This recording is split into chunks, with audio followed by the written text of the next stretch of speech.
Hey guys, welcome back to another video. We're going to be doing an Urshifu build for Raids on Pokemon Scarlet and Violet. It is going to be the Dark type one. Now we're going to switch things up in this video. I'm going to make the video a bit shorter but still give you all the information you need. Let me know if you do enjoy the shorter video so I know whether to keep it or go back to the old way in future videos, because people seem to be quite a fan of the 3-minute videos. Now to get this Pokemon, you're going to need to get one from the DLC in Pokemon Sword and Shield. Now we're going to be going with the fighting type Tera. This Pokemon is 4 times weak to Fairy, so we've got to be careful. We're going to need that fighting type Tera because we're going to be running a draining build. Now the item we're going to be running is going to be the Metronome. This is a chain item, so if we use, say, a move on the first turn, it'll do 100% damage. If we use it again 2 turns in a row, on the second turn, it'll do 120% damage and up in 20% until it reaches 200, and then it will stay on 200 until it gets interrupted. To get this, you're just going to need to visit Levincia North, and then you're going to want to come to the Daily Bro shop. Once you're inside here, you're going to want to click battle items, scroll down until you get to the Metronome, 15,000 Pokedollars. You're going to want to buy one of those and equip it onto your Urshifu. If you do enjoy these videos, make sure to turn that notification bell on so you don't miss another video, and you can come join the Discord. It's a lot of fun over there. Link will be in the description. Moving on to our nature, we are going to be running the Adamant nature, so visit a Transit Supply shop, buy an Adamant Mint for 20,000 and use it on your Urshifu. And as you can see right there, it's going to be up in attack and down in special attack. We don't need our special attack. Now for our EVs, we're going to be running HP and attack EVs. This will get us maximum survivability and damage. To get our EV items, you're going to want to come inside the Chansey Supply shop again. You can buy 26 HP ups for your HP, 26 proteins for your attack. This will cost you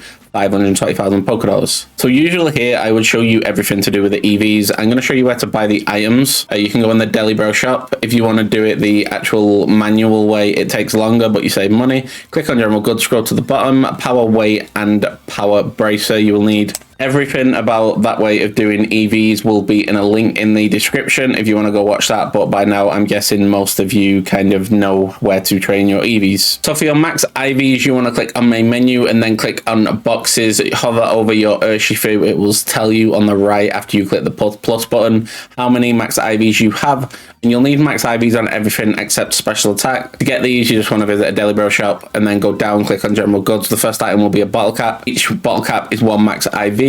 After you've got however many you need, just fly over to Mountain Never, and then you'll be speaking to the person next to the Bomber Snow. He will hyper train your Pokemon. I'm going to use Persian as an example, and then click bottle caps, and then you would click HP, attack, defense, special defense, and speed, skip special attack, waste of a bottle cap. And then you click start the training, and you would have max IVs, max EVs, the best nature, and the best chance of winning the raids, really. Now, the ability is called Unseen Fist. It's the only ability you will have, so you don't need to worry about that. And what this does is when we make direct contact, so Drain Punch, physical move, makes direct contact, we can attack them even if they have a Protect Up. That won't really be that useful because I don't think there are any Protect users in raids. You never know, they might bring it in the future. Who knows? Now, moving on to our moveset, we have a Drain Punch, Sword Stance, Iron Defense, and Wicked Blow. Now, the idea here is because we're really weak to Fairy, 4 times weak, the other Urshifu doesn't have any 4 times weaknesses, so this is going to be the Drain one. I'm going to release another one as the 3-minute build tomorrow and go over that build. And that's going to be the actual extra typing, so that will be the water typing. This will be the fighting typing. But Drain Punch will keep us alive all raid by draining health from our opponents. A powerful move. Sword Stance will increase our attack to increase the damage of Drain Punch, which is nice. Iron Defense is extra protection against physical attacks if we're against a really strong Pokemon. It has, say, Play Rough, for example. It's a very strong move. Fairy type's going to do a lot of damage to us. Unfortunately, we don't have any special defensive setup moves. Oh, that would be amazing. But we are covered on the physical side for the most part. Now, the 4th move, it's clearly got to be Wicked Blow. It's his signature move. Hits 3 times. 75 power, will always crit. So it's going to do 112.5 power, I think. It's a very strong move, and it's there because we get stab on it as well. It's going to be a great move. Now, usually here, I would show you where to get all the materials for everything, but I'm just going to show you on the map where to get each one and whether they're TMs and all that good stuff. So let me know if you do prefer it this way, because it's got all the details still in them, but they're just a bit shorter for you guys. So Wicked Blow is going to be the only move we learn through level up here, so just get to level 100 and you can just learn Wicked Blow. The other 3 moves will be TMs. So going over to Sword Stance first, we will need Zangoose Claw, Gibble Scales, and Cypher Claws. So let me show you where to get those on the map real quick.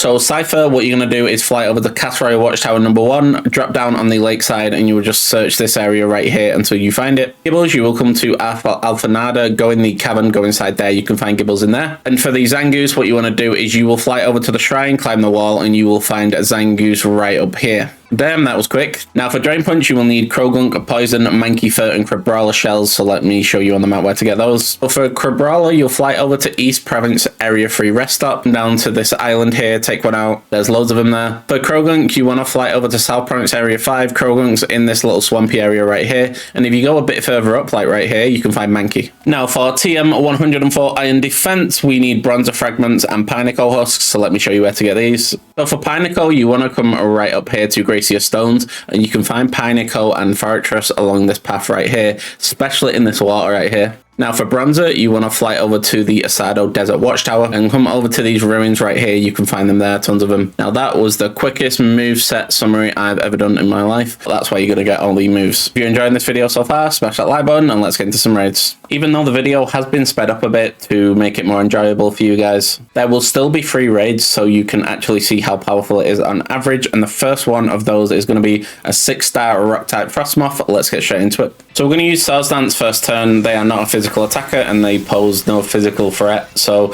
we don't need to use Iron Defense. Raise that attack by 2 stages. Is going to use Snowscape. That doesn't affect himself though. And then we're going to use Swords Dance again to get 2+4 attack. Someone's paralyzed it, so that's nice. Tries using Snowscape again. Silly moth. And then we're going to use Drain Punch, do a lot of damage here and get some health back if we would have lost it, but we didn't lose any. It's going to steal some of our Terra Charge already, so now we have to use another 3. So we use Drain Punch again. That's got to be a critical hit. Yeah, critical hit. It nearly takes out the Frostmoth, like half of its health and damage. It's attacking everyone except us. Man, I want to show off the Drain Punch. So we use a Drain Punch, do a bit of damage to that shield. We're obviously not doing too much because we're not Terastallized yet. I guess this raid is just going to be a simple Snowscape sweep. We have got the Frostmoth into the red with another Drain Punch. That's awesome. We're going to Terastallize and finish it off here. It wasn't much of a fun raid. It showed you how much actual damage we can do. So I guess that's nice, but I guess we're going to have to get a more challenging raid in the second one. You can't choose your raids. Well, the game's the game, and the Frostmoth goes down. And look at that time remaining. That's so much time. If anything, Urshifu is an absolute animal. It does so much damage. Well, let's move on to the second raid. So for the second raid, we have a 6-star Ice-type Baxcalibur. His Ice types will be quite dangerous here. We're going to start the raid up. I actually doubt he's going to use his Ice types here, because he only has one Ice-type move, which is going to be Icicle Spear, and I don't think he'll use that.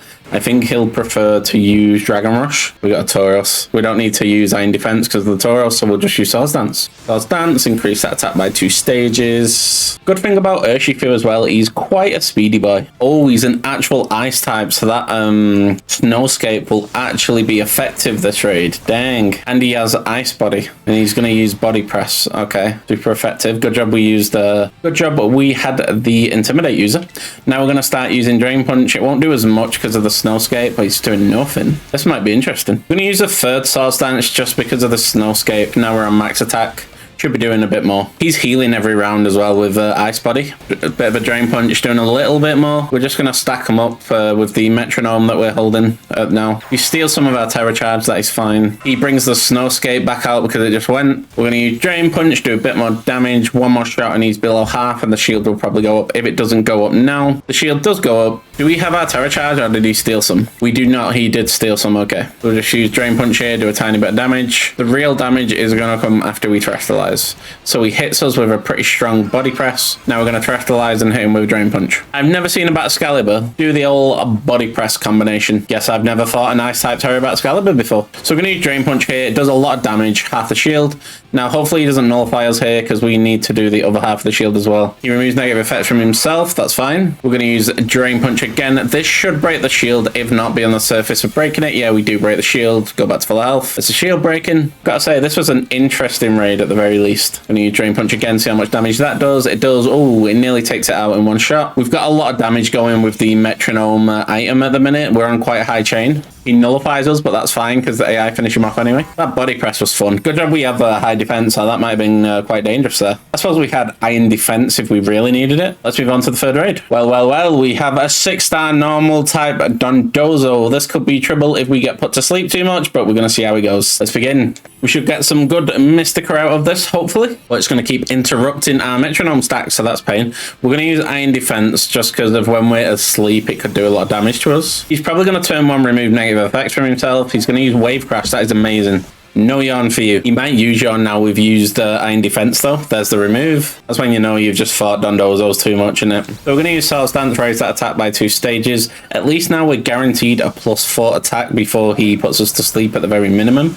He uses Wave Crash again. He gets a critical hit. We're fine with that. We're going to use Swords Dance again, so we're on +4. He has a lot of health. I think like 150 base HP or something. Now he's going to use Yawn. That's completely fine. And now we're going to use Drain Punch and get some health back. Let's see how much damage it does. It's doing a tiny bit of damage. I didn't expect it to do too much because he's so bulky. We do go back on max HP. Here comes the Yawn Span. If only the Sylveon on our team could use Misty Terrain, that would be amazing. We're going to heal up, get rid of that sleep. Please don't insta-Yawn. He uses Wave Crash, that's fine.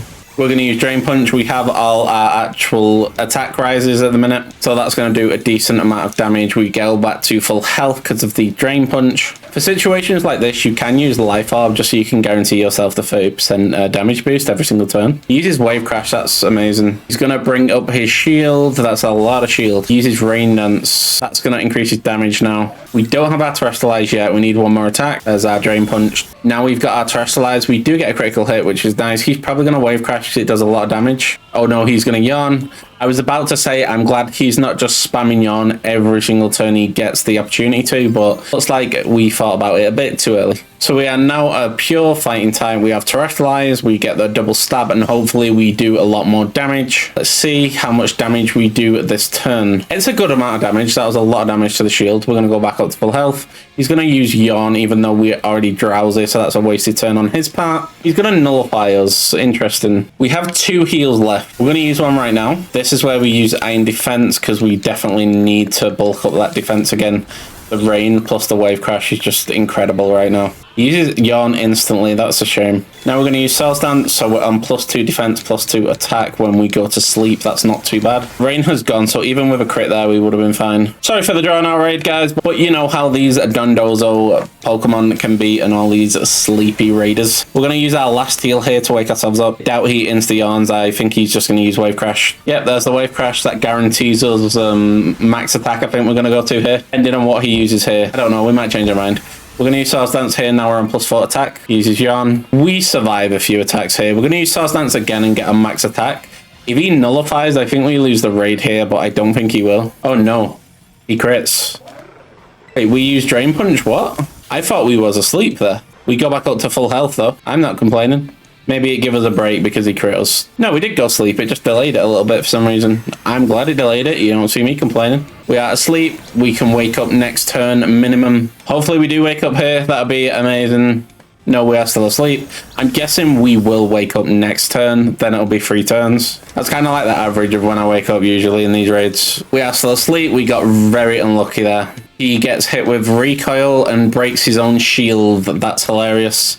Surely we wake up here. Yeah, we do wake up. We're going to do a lot of damage here. We're on max attack. Yeah, we do a lot of damage there. We go back up to full health. He just needs one more hit. Even if he yawns here, it's over. He uses Curse, increasing his attack and defense, but lowering his speed. And now we're going to use Drain Punch and finish him off. Now, I know it looked close, but that's only because he kept putting us to sleep like nearly every single turn. And because of that, our item wasn't even being taken into consideration, so we couldn't get our metronome stack. And he has 150 base HP, 115 base defense. This guy was just not a good fit for us, but we still won the raid. Urshifu power, let's go. How many Mystica? 2-bit Herba Mystica. We'll take it. Now that you've seen the most exciting raid you'll ever witness in your entire life, I highly suggest going out and getting an Urshifu. It's a very strong Pokemon if you have access to it. And if you want to check out the best Rillaboom build for raids, then click on screen right now. It's a very strong build also, and I'll catch you on the next one.